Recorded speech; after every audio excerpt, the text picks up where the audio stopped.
ফাতেমা, ফাতেমা, আমাকে দুটো লেবু দিয়ে যা তো মা। আমি পারবো না মা, তুমি নিয়ে নাও, আমি রান্না করছি। যেতে পারছি না মা, একটু দিয়ে যাও না। ধুর ছাই, মা শুধু ডাকতেই থাকবে। মাকে অন্য কিছু বলতে হবে যাতে মা আর না ডাকে। মা, আমি স্কুলের হাতের লেখা লিখছি, এখন যেতে পারবো না, তুমি নিয়ে নাও। হাতের লেখা লিখছিস? আচ্ছা আচ্ছা ঠিক আছে, ভালো করে লেখ মা, আমি নিয়ে নিচ্ছি। এভাবে ফাতেমা তার মাকে মিথ্যা বলে মোবাইলে গেমস খেলতে থাকে।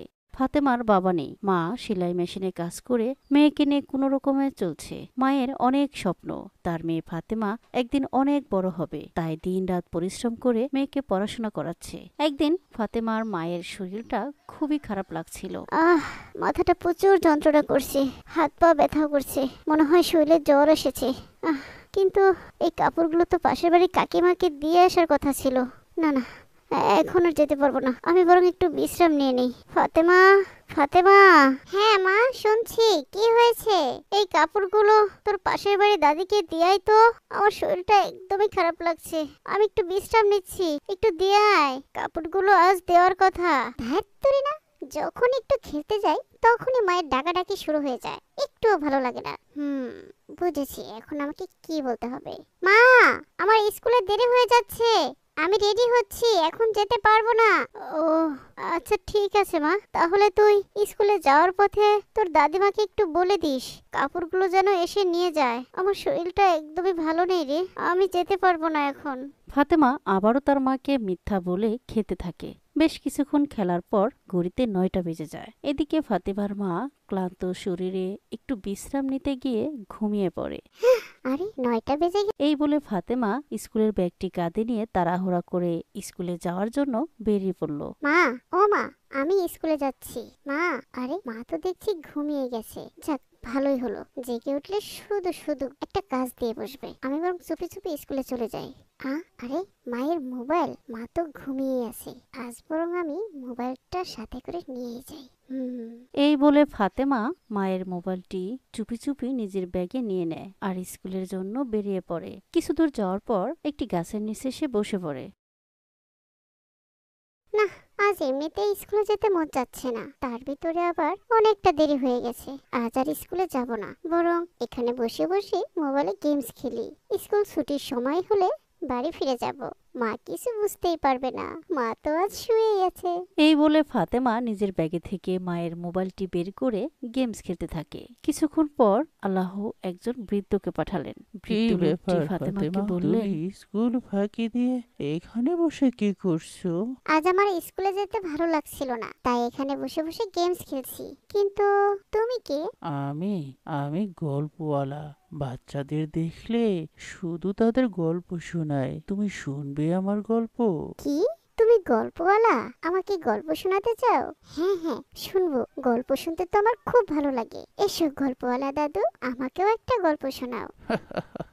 ঠিক আছে, কিন্তু ফাতেমা, আমার গল্পটা তোমাকে খুব মনোযোগ দিয়ে, তাহলে এবার শোনো আমার গল্প। অনেক দিন আগের কথা।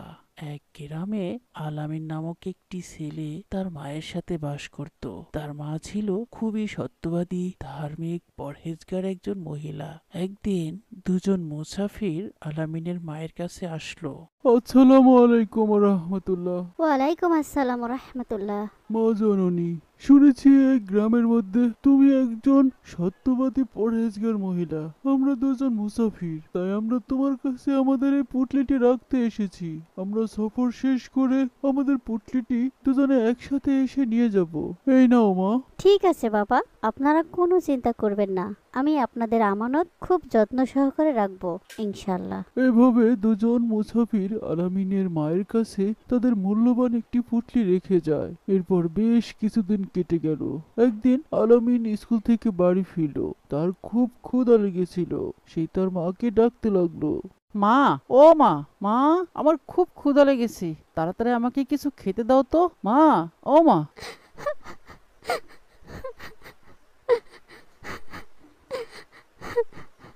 হে আল্লাহ, এখন কি হবে? আরে কি হয়েছে মা? তুমি এভাবে বসে বসে কাঁদছো কেন? কি হয়েছে?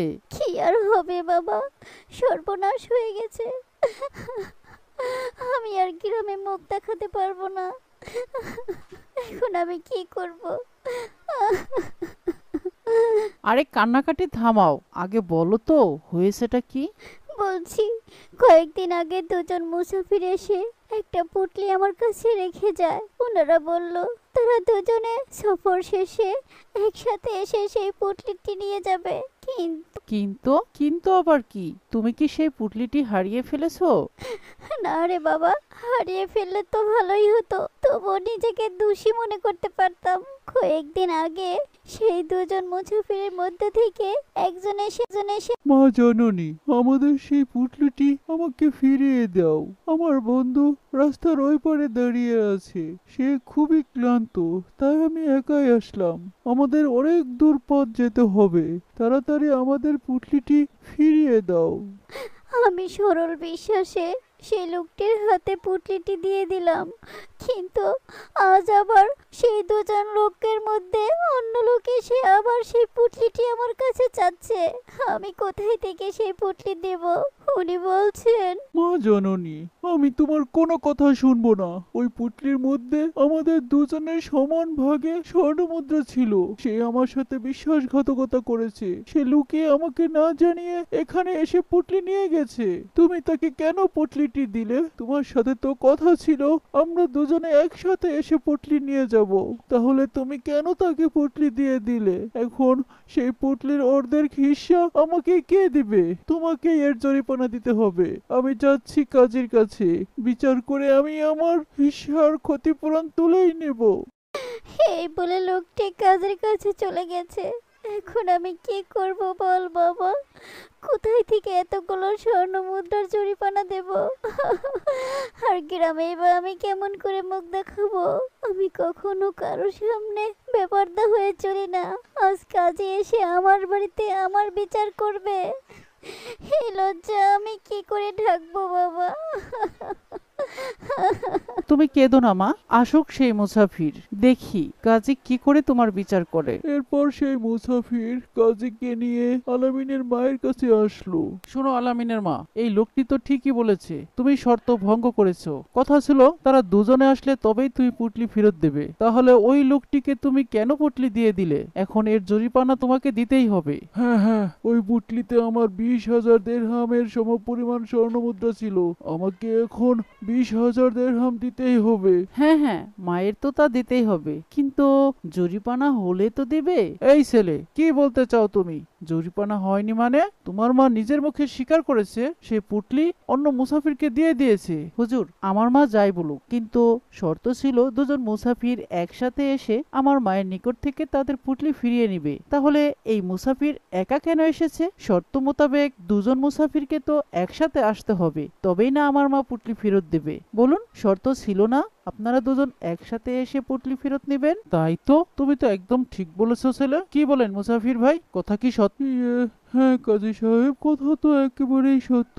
শর্ত ছিল দুজনে একসাথে আসবো, কিন্তু আমার সেই বন্ধু তো আমার সাথে প্রতারণা করে পালিয়ে গেছে। তাহলে যান, আগে আপনি আপনার সঙ্গীকে খুঁজে নিয়ে আসুন, তারপরে আমার মা আপনাদের পুটলি ফেরত দেবে। কিন্তু আমি তাকে এখন কোথায় খুঁজে পাবো? সেটা আপনার বিষয় মুসাফির ভাই। শর্ত মোতাবেক আপনি এখনই চলে যান, আপনার বন্ধুকে খুঁজে দুজনে একসাথে আসবেন, তবেই আপনার পুটলি ফেরত দেওয়া হবে। এরপর সেই মুসাফির লোক কোনো কথা না বলে সেখান থেকে চলে যায় তার বন্ধুকে খুঁজতে। এদিকে আলামিনের বুদ্ধি দেখে তার মা খুব খুশি হয়। সে আল্লাহর কাছে দোয়া করতে থাকেন। বাবা আলামিন, আল্লাহ তোকে এত জ্ঞান দিয়েছেন, আজ আমি সত্যি অনেক খুশি বাবা। আমাকে তুই কত বড় লাঞ্ছনার হাত থেকে বাঁচালি বাবা। আল্লাহর কাছে আমি দোয়া করছি, আল্লাহ পাক যেন তোকে একদিন অনেক বড় আলেম করে দেন, অনেক বড় জ্ঞানী বানিয়ে দেন। আমিন। আলামিনের প্রতি মায়ের এমন দোয়া দেখে আসমানের ফেরেশতারাও দোয়া করতে থাকে। আল্লাহ পাক মায়ের দোয়া কবুল করলেন। একদিন বড় হয়ে আলামিন সত্যি সত্যি অনেক বড় আলেম হলেন। দেখেছো মায়ের দোয়ার কত পাওয়ার। আর তুমি মায়ের সাথে এমন আচরণ করছো, মায়ের সাথে প্রতারণা করে স্কুল ফাঁকি দিয়ে মায়ের মোবাইল চুরি করে এনে এখানে বসে গেমস খেলছো। তোমার মা যদি জানতে পারে তাহলে উনি কতটা কষ্ট পাবেন একবার ভেবে দেখেছো? আর উনি যদি কষ্ট পেয়ে বদদুয়া দেন তাহলে আল্লাহ তোমাকে কখনোই মাফ করবে না। তোমাকে জাহান্নামের আগুনে পুড়তে হবে। তুমি কি জাহান্নামে যেতে চাও? না গল্পওয়ালা দাদু, আমি জাহান্নামে যেতে চাই না। ফাতেমা, আমি কি তোমাকে আরো একটা গল্প শোনাবো?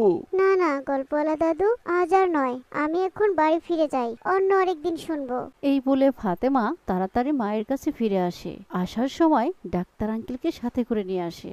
ভয়ের কোনো কারণ নেই, জ্বরটা একটু বেশি উঠে গেছে। এখানে কিছু ওষুধ লিখে দিয়েছি, এগুলো আনিয়ে খেয়ে নিন। আশা করি তাড়াতাড়ি সুস্থ হয়ে যাবেন ইনশাল্লাহ। ডাক্তার ভাই, আপনি কি করে আমাদের বাড়িতে আসলেন? আপনাকে কে বললো আমি অসুস্থ? কি বলছেন ভাবি? আপনার মেয়েটা না খুবই লক্ষ্মী। ফাতেমা ওই তো আমাকে টেনে হেসে নিয়ে আসলো, বললো তার মায়ের নাকি খুব জ্বর, আসতেই হবে। বেচারি পাগলি মেয়ে আমাকে ছাড়লোই না। ডাক্তারের কথা শুনে ফাতেমার মা খুব খুশি হলেন, প্রাণ ভরে মেয়ের জন্য দোয়া করলেন। মা ফাতেমা, তুই কবে এত বড় হয়ে গেলি রে? আল্লাহ যেন তোকে খুব ভালো রাখেন, খুব ভালো। আমিন। মা তুমি শুয়ে থাকো, আমি তোমার জন্য ওষুধগুলো নিয়ে আসি। এই বলে ফাতেমা ডাক্তারের দেওয়া প্রেসক্রিপশনটি নিয়ে ওষুধ আনতে চলে যায়। যেতে যেতে মনে মনে ভাবলো, হে আল্লাহ, আমি জাহান্নামে যেতে চাই না, আমাকে তুমি মাফ করে দাও আল্লাহ। আমি আর কখনো আমার মায়ের সাথে খারাপ আচরণ করব না, সব সময় মায়ের কথা